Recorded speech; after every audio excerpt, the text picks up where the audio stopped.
Hey guys, I want to talk a little bit today about life for tourists and expats has changed probably forever.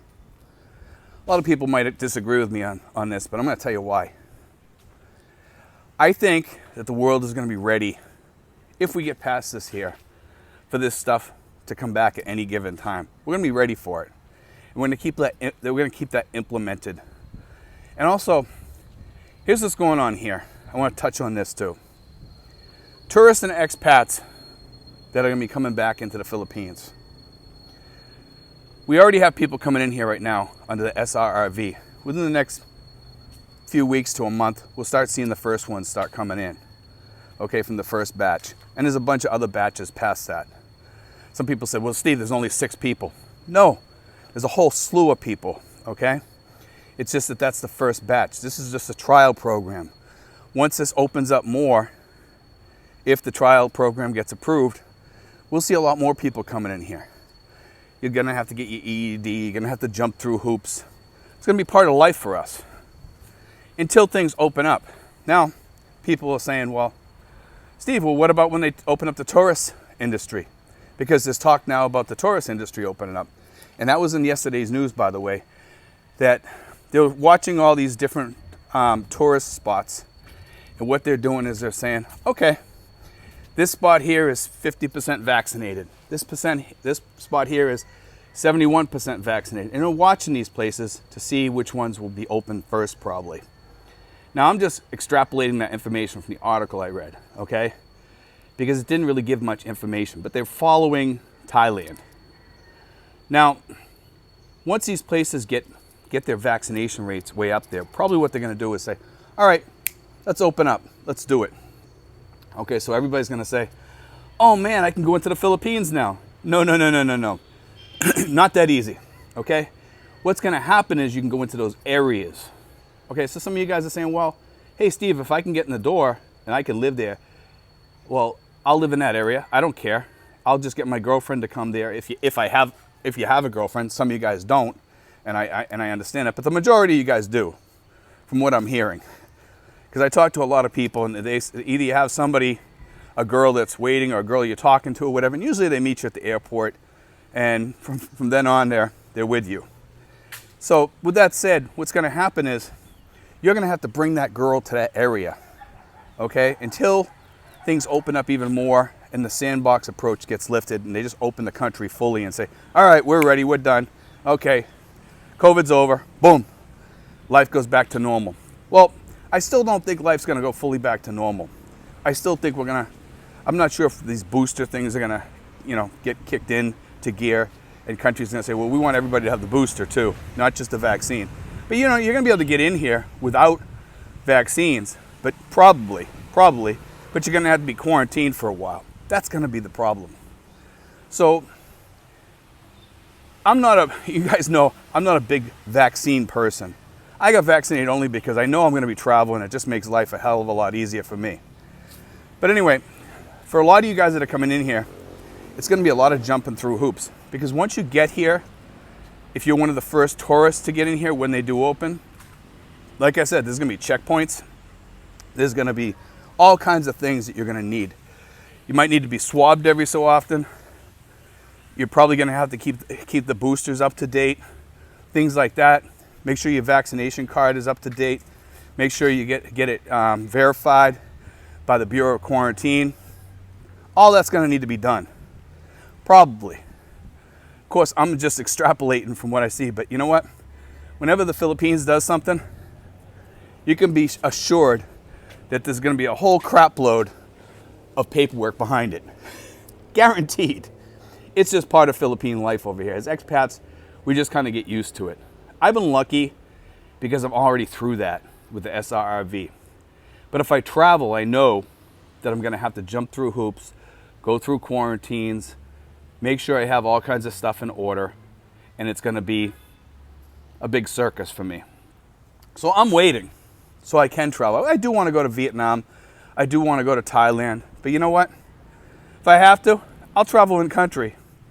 But right now, it's kind of hard to travel here. Because you go from one area to the other, we still have places that are in lockdowns, things like that. Some towns don't want people in there unless you live there.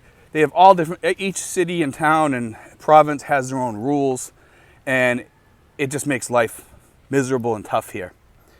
Now, some would say, well, Steve, you said, they're starting to make things better. Well, yes, in some areas, okay?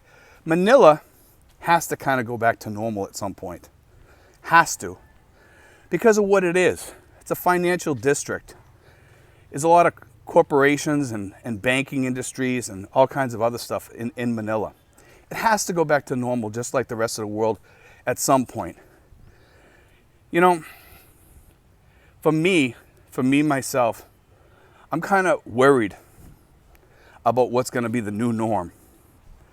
Okay, because I see a lot of things happen in the world coming in behind this. So, okay, we get over COVID. We start opening up things. Now we got the new world mess that's going on behind that. And we don't talk too much about that. And you guys in the United States are not seeing a lot of that in your news, I'm hearing. Because people I talk to back home, they say, yeah, Steve, it's not in the news hardly at all. They really don't talk too much about it. And that's China. Now some guys say, well, China's never going to do anything. You guys need to watch 60 Minutes, Australia, okay? It's on YouTube. And you can go on there and you can look up all their stuff about China. And let me tell you something. There's a lot of stuff on there about China. And I don't think this is going to go more than a year without some big mess happening. Now, will it be World War III? Lobbing nuclear weapons? I don't think anybody will go to that point. Because it's almost assured nuclear destruction. That's just the way it is. You fire one nuclear weapon at the United States, you can be guaranteed a whole slew of other weapons are coming back at you. And then, of course, once those hit, there's going to be another whole slew going back, whole salvo. So, what happens then? Well, it's kind of the end of things, right? But that's not going to happen, I don't think. But what will happen is this. I do think we're going to have some sort of conventional war with China. Okay, I do think that Australia is going to be involved.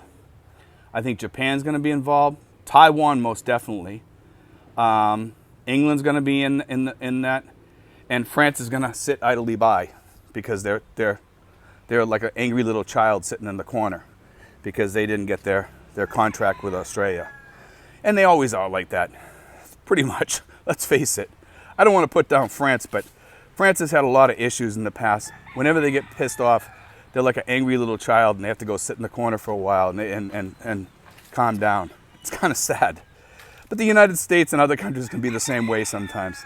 Let's face it. When our current president, that worries me even more. I'm not getting into politics here. I'm getting into his health reasons, okay? Because the guy is a mess. When people start showing the guy on the news going on for 3 minutes, incoherently, by the way, and not being able to even understand what he's talking about or anything, and go on for 3 minutes solid, that's pretty sad. And they almost have like a weekly thing where they show him doing that. Well, here's the other thing. Now, I guess the White House is keeping a lot of the reporters away a lot more. They're keeping them at a distance when he goes to like a company or when he goes to a state to visit or he goes to talk to people. They keep them like so many feet back so they can't ask him questions. So I guess the reporters have recently stated, from what I've heard, that if you don't let us get closer so we can ask questions, then what we're going to do is we're just going to pull from the White House. So it's like, wow. But that was one of the stories I heard. Now, I'm not sure if that's totally true, if they would do that, because I don't think all the news agencies would pull their people. Maybe they would. But it does show you that there is a problem.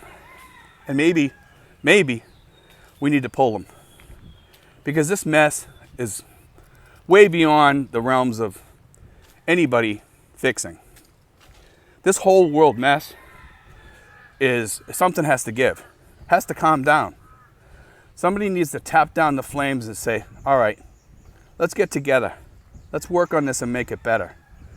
But what happens today in today's world is this. Each country, they dig their heels in and they say, all right, I'm not giving in, you guys give in. There's no halfway point. And sometimes you have to have a halfway point. Well, let me just say this with China, it's kind of hard because they've taken over so much of the South China Sea that even if you gave them half of it, they still got way too much. So because they've done so many crazy things in the world, it's hard to even fathom what they're doing and what they're trying to do. But something's definitely going on with China. I mean, we're playing tit for tat now. We go through the Taiwan straits. We go through the Taiwan Straits. They go up by Alaska and California and ride through there. It's just the way it is. It's kind of like, okay, if you're going to do that, we're going to do this. How do you like it? The funny thing is, most people in the United States don't have a clue what's happening. They really don't. And most of the people in the United States don't care. They're not educated enough to understand. They don't understand politics. They don't watch politics. They're too busy watching the southern border and waiting for their stimulus checks and whatever else. It is getting kind of crazy back home. And the more I watch back home, the more I get scared. Because the United States used to be the country that people look towards for help and to kind of protect the world and keep it in line. And nowadays, the world's so out of line, I'm not sure we're going to get it back in line. Because we don't have a country and we don't have the leadership to pull it together as a country. That's the problem. So this all plays out with expats and tourists traveling. Because everybody that travels right now, we're watching this China thing and saying, oh, I don't want to get caught in the middle of that if that breaks loose. All it takes is one mistake. And then what? Are expats and tourists going to be stuck in the countries over here that they're traveling to? And right now, thank God, there's not a lot of people traveling. In the United States, though, and this is what I worry about, if war was to break out, I don't think that they'd come rescue us here in the Philippines or care about us after watching what happened in Afghanistan. Well, a lot of people are going to write to me now and say, oh, Steve, those were all Afghanis that stayed behind with their family. No, the United States should have took care of it. Okay, it should have been pre-planned better. Everything should have been taken care of better than what it was. And I'm not trying to get into politics. I mean, a lot of you guys say, well, that's this guy or that's this guy's fault. I don't care whose fault. It's this guy who's in power that's the one who's supposed to take care of that. Not the past president, not the president before that. It's the president that's currently in charge. So when I hear people go back and blame other people, that's just like trying to take it off your shoulders and throwing it onto somebody else. That's not fair. Okay? Because when you're in charge, you're in charge. You can't blame the prior administration when you can fix things or make things better.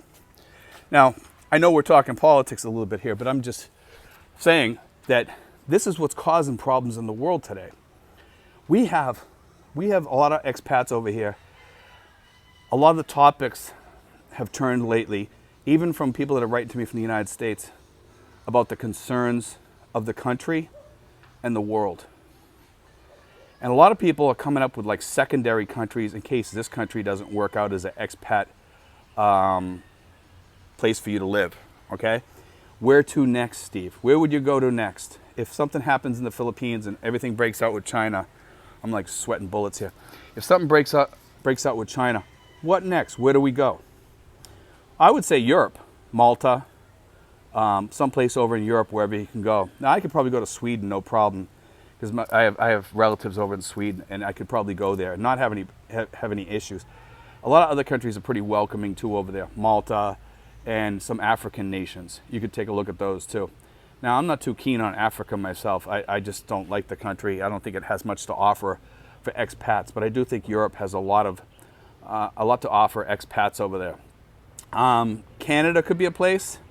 If you went to some of the smaller towns, it might be worthwhile checking out. I don't like their government, but you know what? I'd possibly go there as a country, as a backup. But anyway, guys, I just want to talk a little bit about that. God bless, guys. Take care.